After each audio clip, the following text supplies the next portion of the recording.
Danas prolazimo kroz tematiku tendinopatija ahilove tetive. Idemo kao i uvijek odmah na tematiku. Ahilovu tetivu povezuje mišić potkoljenice. Preciznije, mišić potkoljenice čine dva mišića, gastrocnemius i soleus mišići koji se skupa vežu u snop tetive s petom vašeg stopala. Taj snop malih vlakana tetiva skupa nazivamo ahilova tetiva.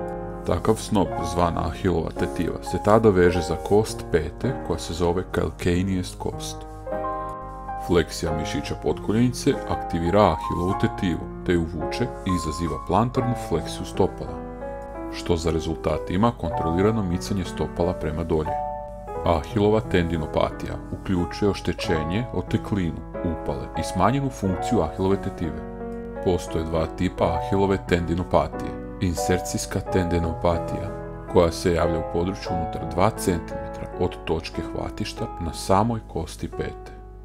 I postoji druga vrsta koja se javlja u srednjem dijelu, što bi bilo oko 6 cm iznad hvatišta na kosti pete. Hajdemo sada na brzinu još pogledati koji su to osnovni rizični faktori. Bavljenje sportom je jedan od najvećih rizičnih faktora, uslijed kojega je moguća pojava rupture ahilove tetive. Neki od rizičnih sportova su košarka, tenis ili atletika. Drugi rizični faktori su pojava upalnih stanja, kao što su reumatoidni artritis te anklozantni spondilititis. Tu treba navesti i dijabetes te povišeni kolesterol. Idemo sada pogledati još kako se tipična ruptura ahilove tetive prezentira kod pregleda pacijenta. Prvo je pojava boli koja se pojačava u području ahilove tetive, pa čak i pojava boli na samom začelju pete, pogotovo kod fizičke aktivnosti. Uobičajeni su i simptomi poput okočenosti i osjetljivosti na dodir, otekline, kao i osjetljivosti na papilaciju. Kako postavi dijagnozu? Ruptura ahilove tetive je klinička dijagnoza koja se mora odraditi u klinici, poliklinici ili uz pregled licenciranog medicinskog djelatnika. I jako bitno je prvo ustanoviti da li postoji ruptura ahilove tetive. To možemo odraditi pomoću poznatog Thompsonovog testa.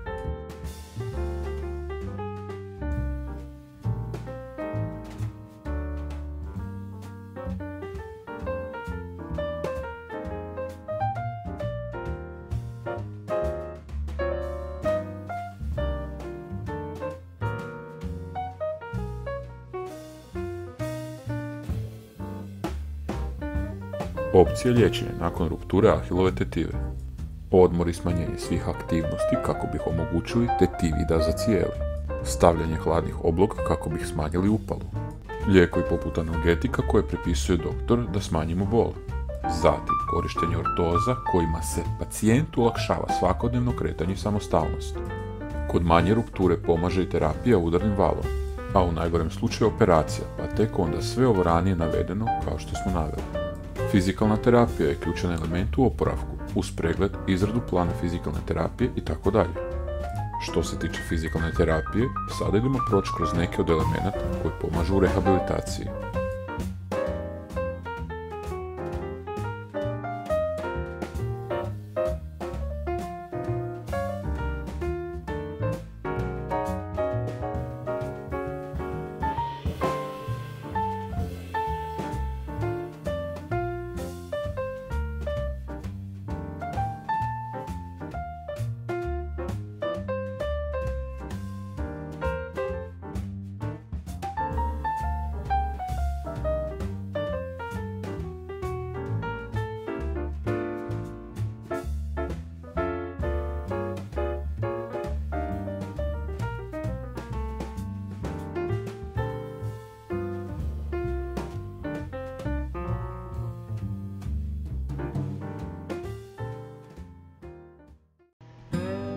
Bog! Sviđa vam se ovaj video? Biće ih još.